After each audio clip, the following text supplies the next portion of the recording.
Welcome to Bauman Photographers and Skylight Studios in San Diego. Today I'm going to be walking you through our basic lighting setup for a headshot. So I'm going to walk you through this bag full of equipment and getting each piece set up properly for a basic headshot.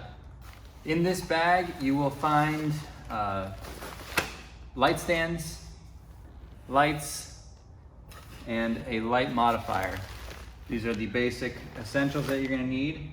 So I'll walk you through setting up each one individually. This is a Godox AD400 Pro, what we are using for our standard headshot setups. There's two of them in the bag. This one is going to be your main light.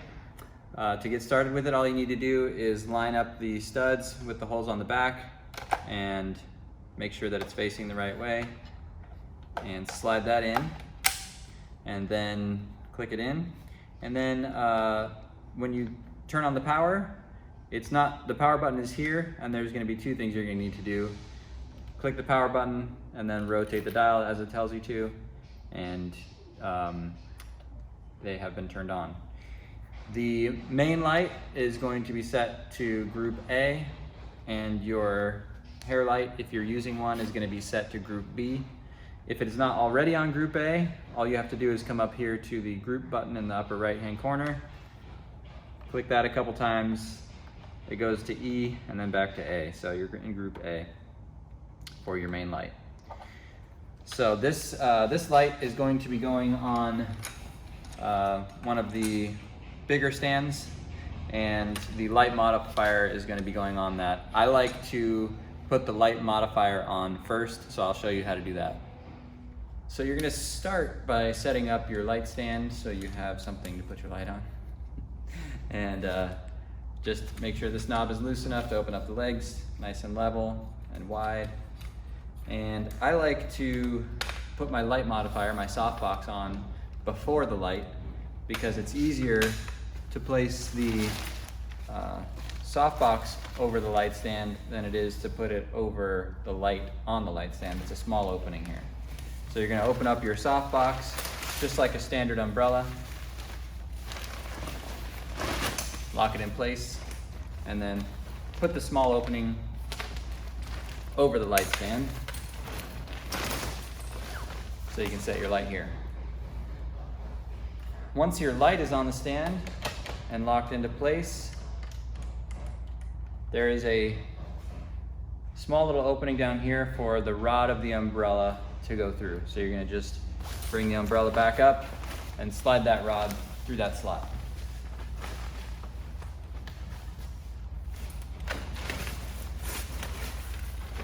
Like that. Once you've got it there, you can obviously close it back up.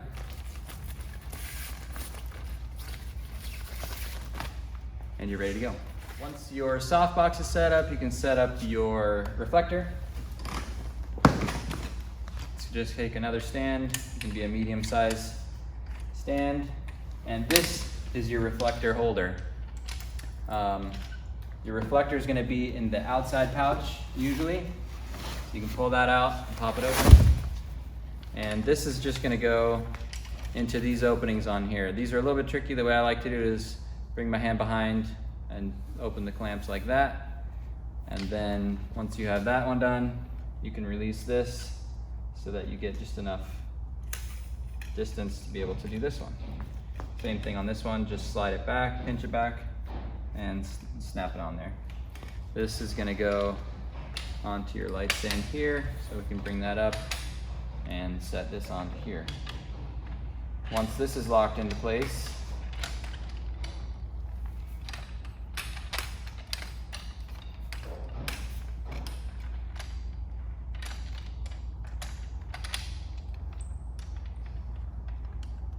then you can set this. And the way I like to set my reflector is from a little bit below, so that there's a little bit of light reflecting up on the chin there. And then you twist this handle, lock that into place.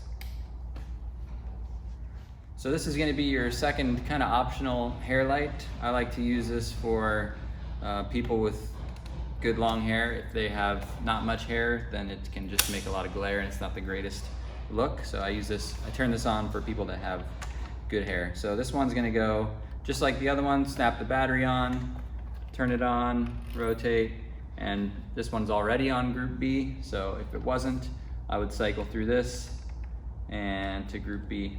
One thing you also wanna make sure is that this signal right here is on. This is a little kind of transmitter receiver signal. Every once in a while, this button right here will get bumped and it turns that off. And that means your transmitter won't be able to fire the light. So occasionally I'll find myself wondering why it's not firing, and it's because this button right here got bumped. So you can make sure that's on. The final piece of equipment that you'll be setting up is the background, which you just simply need to unfold. And then the way I like to do it is place this loop right here, fabric loop, on top of the light stand to hold it. It's the simplest, quickest way to do it. So unfold it, and then use this fabric loop, bring it over to your light stand, slide the top of the light stand into that loop, and then raise it up until it's at a good spot. And the light stand is holding the bottom edge of the background in place.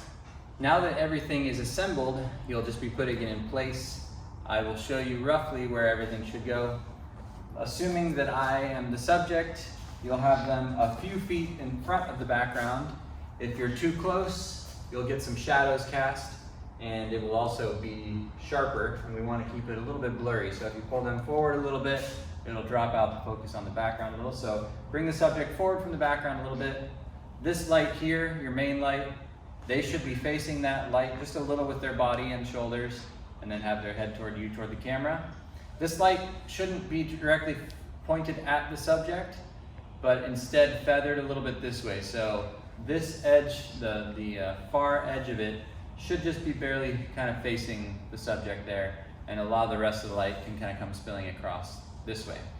That will also allow the reflector over here to pick up a little bit more light, so that you get a nice 1 or half stop of exposure difference on this side of the subject. So this reflector should be high enough to pick up a little bit of light on this side of the face, but also tilt it up a little so you get a little bit of light under the chin. So your light should be here, reflector here, background a little this way, and then your hair light can be set up behind the background, just pointing at the back of their shoulders, and so that you pick up a little bit of light on the hair and the shoulders. Now that our headshot setup is complete, I'll walk you through the basics of taking one of the headshots. We have today our friend Karen standing in as our subject, looking fantastic in her blazer. And I'm gonna walk you through camera settings as well as distances, focal lengths, things like that. So you'll be using one of these transmitters. This is our Godox transmitter that works for these lights. The way that these work is very simple. As we pointed out before, you're gonna be on channel A for your main light and channel B or group B for your hair light. So all you have to do is select which channel you want to adjust. I like to use, I go to about a 16th power for group A, and then drop group B all the way down to minimum power, just so you get a little bit of light on the hair. So now that the groups are set, A and B, 1/16th, 1/256th, your camera settings are going to be somewhere in the f5 range, 200th of a second, and I usually start at about ISO 200, but we will see how that looks. So let's take a test shot. I'll be back away from the subject, zooming in to about 135 millimeters to 200 millimeters, and there's our test shot right there.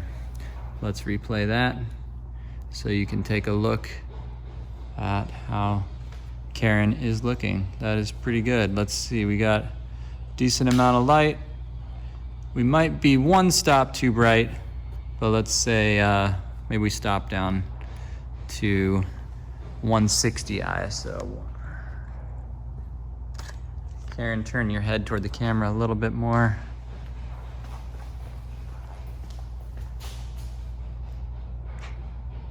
That's good. Also, she has a very dead look in her eyes, but we'll work on that as we get to more of a smiling pose. Great. Here's how it's looking. Not too shabby.